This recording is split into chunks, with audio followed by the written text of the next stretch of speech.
Thanks for joining us on the NRT Now podcast, part of the largest Christian music site online, newreleasetoday.com. Sit back and relax as we chat with your favorite artists, introduce you to new artists, and more. Now here's your host, Jake. So we're here with Crowder, and you're hitting me here at lunchtime, so I hope you don't mind that we do this over a bag of flaming hot Cheetos. Hey, those are my favorite right there. I just saw these. They've got a new little thing going on, and I think they're called like atomic balls or something. And it's like the Cheeto, but it's not like the elbow part. It's the hard part, and it's not like a puff. It's like that part of the Cheeto that's like the best part of the Cheeto. It's the in between the elbow and the ends, and they've made it into a ball. It's a ball now, and it's like, wow, is it a mind blow? It's like, think of the Cocoa Puff cereal. Gotcha. But it's a Frito. That's what they've done. They put it in a bag. It's that big crunch. That's really the big piece there. That's really the best part there. Yeah. The puff is a different thing. And, the elbow can get a little hard. Let's analyze Cheetos real quick. Like the puffs. I mean, what the heck are the Cheeto puffs? They melt in your mouth and they just kind of get all sticky. And like, why are those even a thing?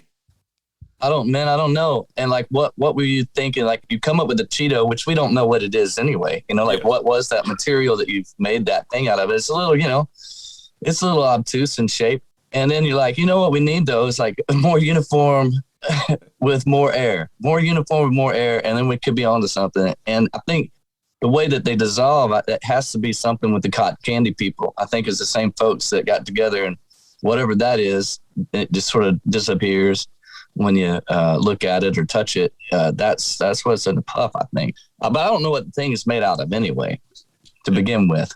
And who knows what this flaming hot stuff is? Is it flammable or is it? I don't know. Yeah. And apparently it's bad for you. I saw some. Remember, this is probably a year ago or so. I don't quote me on this, but there was a rapper that had to go to the hospital for eating too much of it.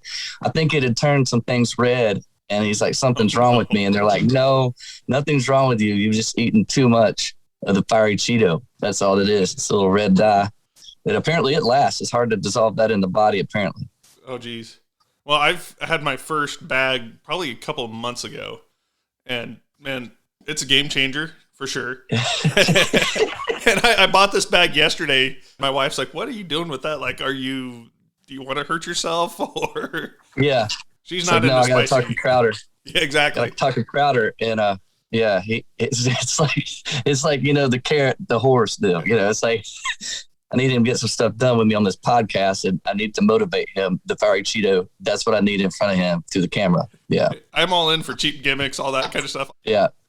Well, man, my pairing that usually happens with and this is not a lie, this is the truth. There's a dill pickle, just like a hamburger slice pickle, like not like a special Mama's pickle. It's just a hamburger dill slice, but it's made by this company called Best Made. Seems like that's a brave brand right there.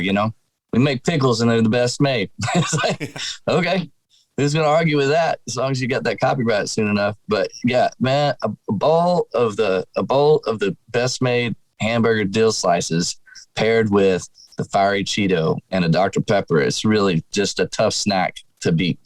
It's a hard snack to beat. You're talking like complete Texas here, because where I'm sitting right now is maybe 10 miles away from that Best Made pickle plant. Unbelievable. Now I'm in Atlanta and I have to order them through the Amazon.com. I have to get on the internet machine and order them and hope that they don't arrive broken. Yeah.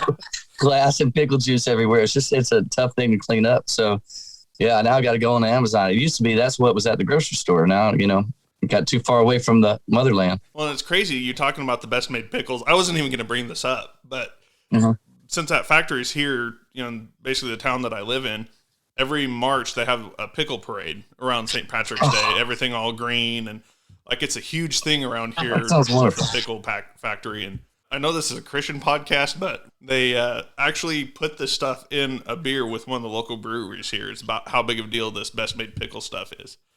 Now wait a second. They put what in the beer? The pickle juice. The pickles. So it's a pickle beer. Yes. I haven't.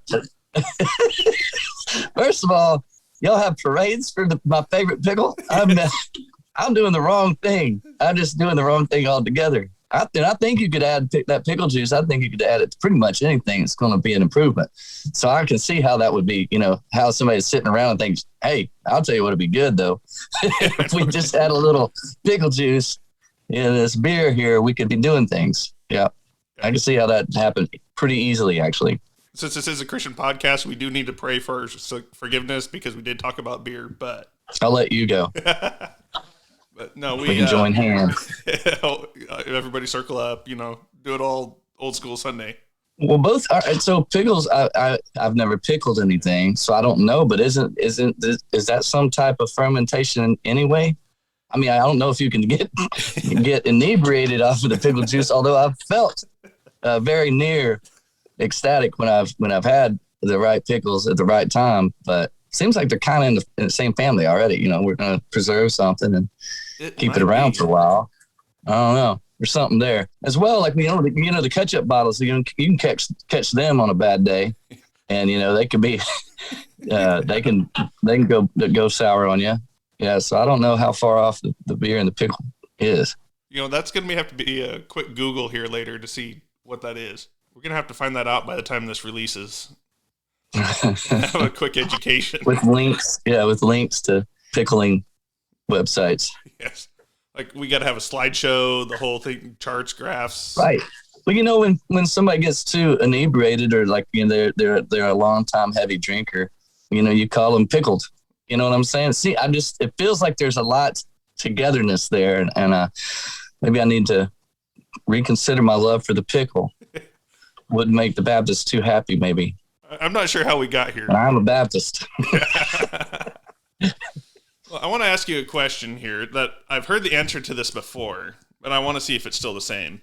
And there's a story attached to this. I want to know what your favorite song to sing is. Oh, I have answered a lot of times because it's the truth. I tend to do that on occasion, is to tell the truth. And Happy Birthday is my favorite song to sing because there's cake nearby. You know that there's cake and somebody's being celebrated, and there's probably presents, and it's just it's a good time. Usually around that song, there's festivity and joy. And so that's usually my favorite song to kind of go to. That's exactly what I heard. It's not my karaoke song, you know what I'm saying? But I'm just saying it's like, it's always a good time. The first time I heard that was when you were here at Harvest at AT&T Stadium. What was that, 2018? Something like that. Yeah. I've lost track of time. That's probably about right. Yeah, that's probably about right. I'm bad with numbers. Math's hard. Public education. Courtesy of Texas.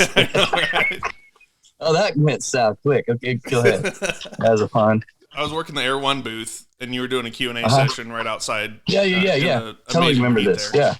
And totally remember this. I was walking to the other booth for something or other. I don't completely remember what, but I heard you answer that, and it was literally my wife's birthday that day, and she was in the booth right next door. So I'm like, do I run and try and say, hey, there's a birthday over here, or something like that? But I was like too far away, and it kind of floated, and it was just done. But it was just, the moment was gone. Completely gone. But it was kind of ironic. And she probably would have killed me because she's not the one to be the center of attention like that. But it was funny that it happened because it was literally her birthday, and she was 15 feet away from that. You know what? Bizarrely, it's in a Q&A when I get asked that, and there's usually, a great number of people there, and the odds are that it may or may not be somebody. It's usually somebody's birthday, or they're going to lie about it. And my requirement is, I just told you why this is a great song. Is there cake? Do you have cake? If you have cake, we will sing. If you don't have cake, we're not going to sing. So they usually don't get what they want. They usually don't have cake in their pocket or something like, oh, didn't know you were going to bring the song up. It's my birthday. I just don't have my cake with me. Birthdays, it's funny now that after we've had this whole COVID thing, like we're rethinking birthdays and candles and all that.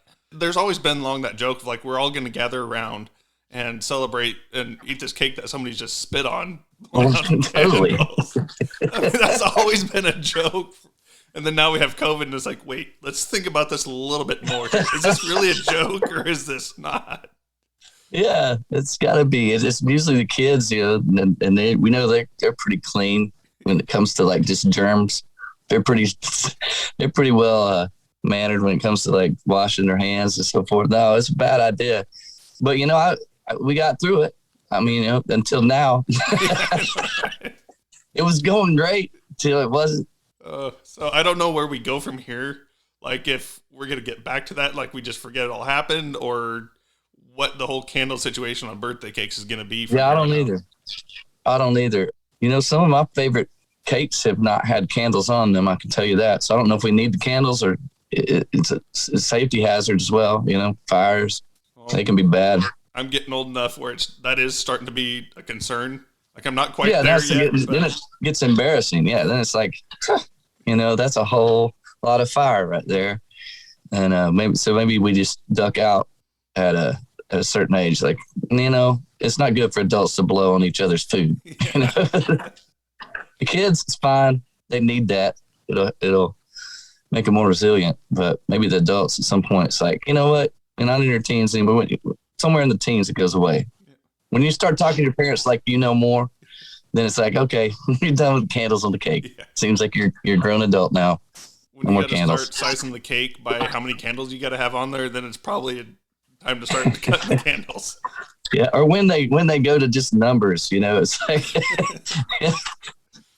yeah. Once the candles turn to just straight up numbers, then it's time to no more candles, no more fire on the cake. Well, I got to admit that we had that issue, what was it, about a week ago now, because it was my wife's birthday and we put the numbers on there. Oh. So I think we're done with the candle scent. That's yep. The answer to that. Then you just go get a nice cake, you know, just get a real nice looking cake and then you're good. It's like, we know what it is. Write it nice. Yeah. We're only 15 minutes in here and how many faux pas have we already caused? I mean, yeah. Now you're talking about your wife's age. And, we haven't got there yet. We just said she put numbers on there. So that's true. She could be in her late teens. Well, we have a 10-year-old, so I dearly hope not. Yes. 29. That's always the go-to answer. 29. 29 forever. Yes. That's great. We did that for my mom. We threw her at 21st anniversary of her 29th birthday or something like that. We did something like that. It just stops at 29 and you're safe. That's great. I like that. So we mentioned a little bit ago, you're actually from Texas, just a little bit south from me here in Waco, in the land of the heat and humidity. Yeah. And oh my gosh, dude, it's been 100 degrees here this week. Really has it. I haven't checked outdoors at Atlanta, but it gets pretty warm here too. It's like, it's that wet heat, you know, that got a lot of humidity and that's a killer. We were just like out in somewhere outside of Vegas this past week and in the desert, and man, it was thermometer. It says it's over 100 and something, and I'm like, this feels wonderful. I mean, it's a big difference. People say that all the time, but it's a massive difference. Yeah, and I grew up in a very dry climate. When I got to 90, like, it wasn't fun. It was still hot, but it was okay. Like, you go into the shade and it drops 10 degrees instantly. That's it. Yeah. Here, there's some relief from it. No. But I've been training for this, you know, because I grew up, like you said, right there. I actually grew up in Texarkana, Texas, and then moved to Waco to go to school at Baylor. And so that's what took me but, you know, Texarkana is kind of the same thing. It's got a little more pine trees to it. But so I'm fine in Atlanta with the same humidity thing. I've been training my whole life for it. So I'm okay. But coming from a dry place to this, boy, you got to be brave. Yeah. I still can't get over the fact that it's 80 degrees in the morning. 83 degrees like first thing in the morning. Like, that's not okay. Yeah, it doesn't go away. Yeah, it doesn't go away overnight. It just gets weird. Worse. Buddy. So I've heard it. You said you went to Baylor. I've heard the football team is supposedly pretty good. I've heard it. I've heard it come around up here. They play in the toilet bowl. Is that what? Oh no, that's McLean Stadium. The bowl. My bad. Oh, man. And now, man, things are looking great over there. It's gorgeous. I mean, it's different. It's a different town. Everything changed after I moved. Me and my wife moved, and it's all of a sudden Waco's like amazing. It's like all it needed was for us to get out, and then, you know, Chip and Joe have pretty much remodeled every house, and they got the little destination spot where you can go get all the things that make your house look better. And then there's a new stadium popping up by the river, and then they're winning national basketball champions. It's like all they needed was the Crowders to just step away for a second, and things are going to look up. You left your so it kind of hurts. It kind of hurts. Well, up here it's TCU territory, and the TCU and Baylor are rivals, so. You know, of course, there's going to be some jabbing back and forth with that. Yeah. Just because the shape of the stadium, like I said, they call it the toilet bowl. They call it McLean Stadium or the bowl or something like that. I've driven past it like twice or something like that. So I'm just repeating what I hear up here in TCU territory. I understand coveting's a sin. I get it. Yeah. You wish you had that view by the river. I get it. Yeah.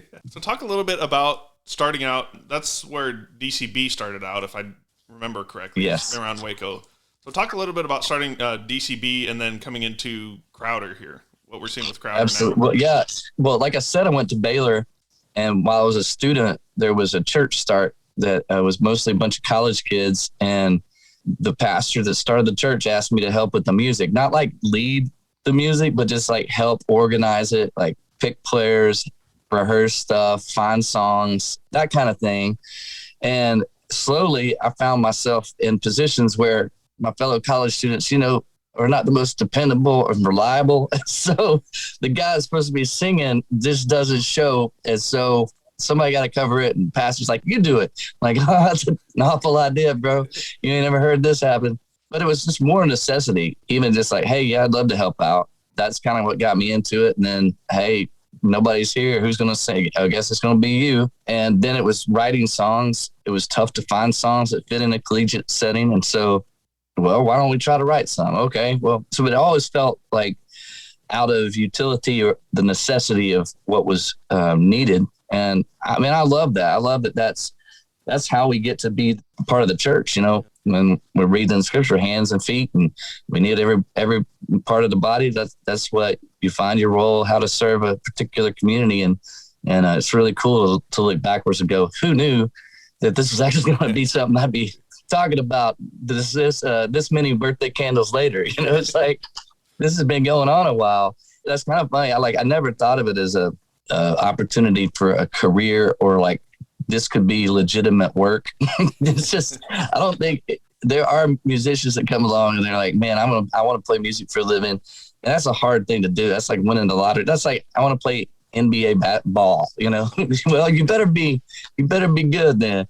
It takes a lot of hard work. And it's just felt like the whole time I'm just trying to serve. And I think it's pretty cool when God's able to do stuff with things you didn't think or expect. It's like, I'm probably the worst choice for this. And it seems like those are a lot of the characters in the Bible that are my favorite are like, this is a bad idea. God, I wouldn't use that dude. He seems like a trouble. But then some of the most beautiful things come out of broken vessels. And I think that's what he does. I'm a good example of it. Well, and from that, I mean, I'm just sitting here admiring your studio behind you and all the music videos that we've seen. I mean, from that collegiate, probably ramen noodles being served in the back, ramen noodles and water, and there's just this amazing studio, and coming into this Milk and Honey album that's just phenomenal. We used, I always put myself on the spot for song names. Yeah, like my favorite song you do is, oh, I promise I love it. Yeah. That happens all the time. Luckily, you're talking to somebody who doesn't know the titles of their songs either. I'm always like, it's the one that goes like, I can't even think how it goes right now, but the one that we play all the time. So I'm in the same boat. I could have told you that if I wasn't like putting myself on the spot for it. I could have told you that about 20 minutes ago, what the song was. Yeah. No, we That's used how it is. Higher Power is the name of it. For our youth walk-in song last night, as all the kids pour in, we just cranked it up and we're jamming to it. And that one's pretty hype. I love that one.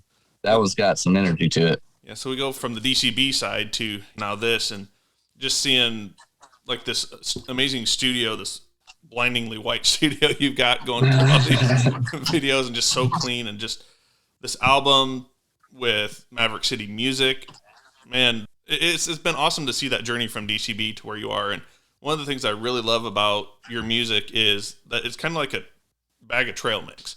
Like you have a little bit of rock in here, you have a little bit of gospel, you have a little bit of hymns.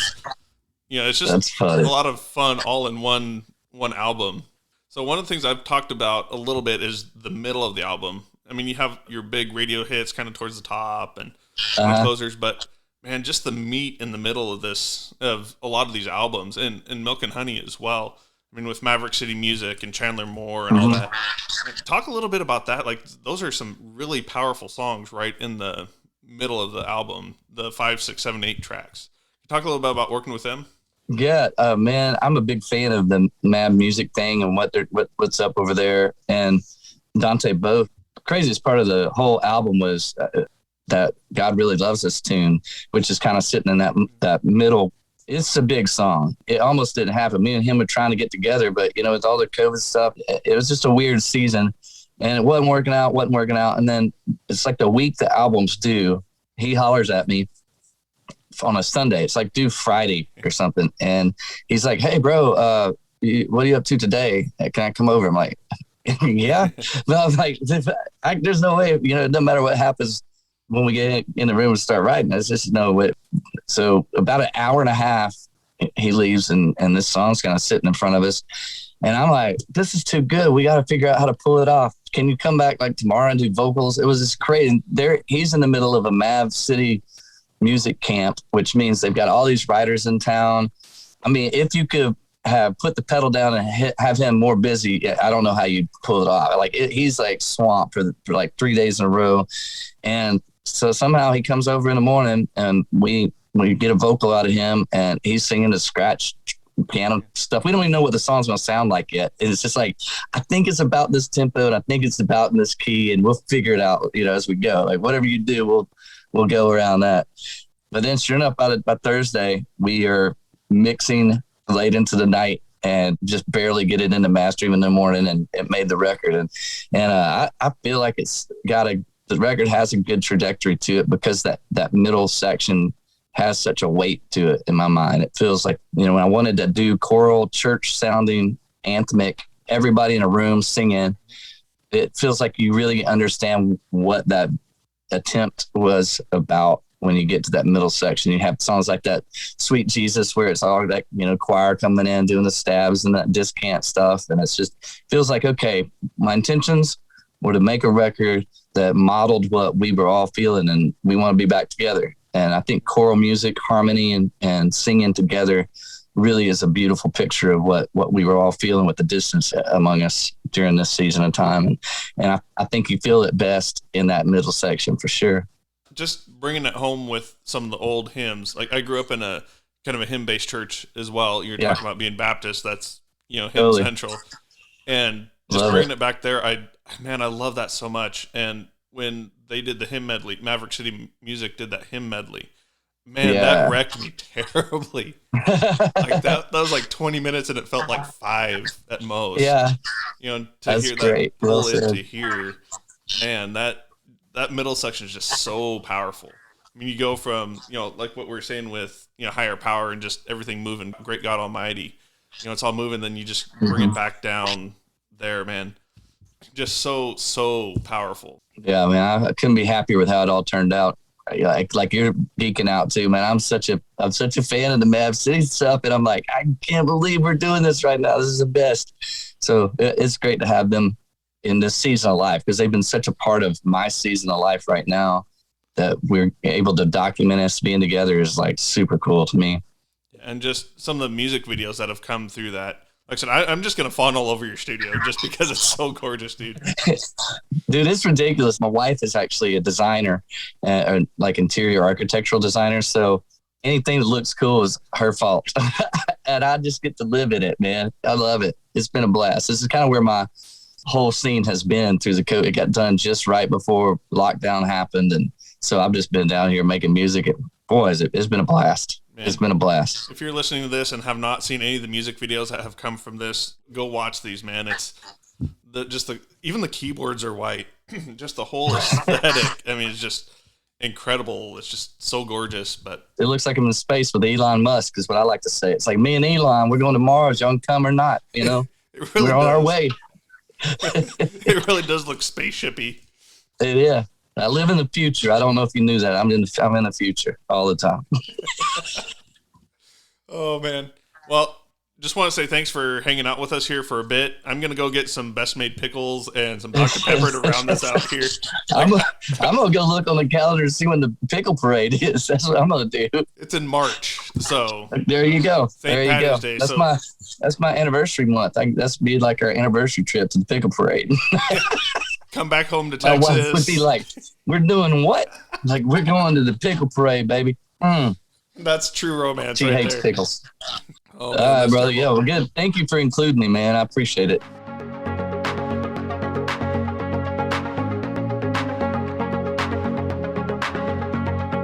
Thanks for hanging out with us for this episode of the NRT Now podcast. Be sure to subscribe on Spotify, Apple Podcasts, Stitcher, or wherever you listen to podcasts. And special thanks to Neon Feather for providing our theme music. Make sure to check out newreleasetoday.com and our socials for more great content. See you next episode.